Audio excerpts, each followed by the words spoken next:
पावन महीना में नाचे कमरिया देवघर में। सावन के पावन महीना में नाचे कमरिया देवघर में।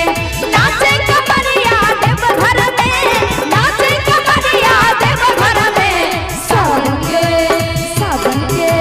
सावन के पावन महीना में नाचे कमरिया देवघर में। सावन के पावन महीना में नाचे कमरिया देवघर में।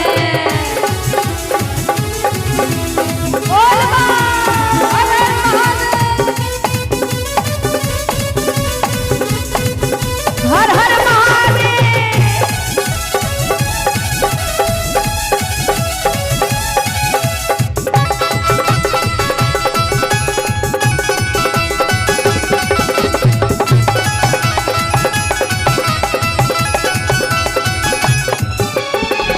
कांवर सजने चलो, देख बढ़ने चलो। कांवर सजने चलो, देख बढ़ने चलो। पहुँचे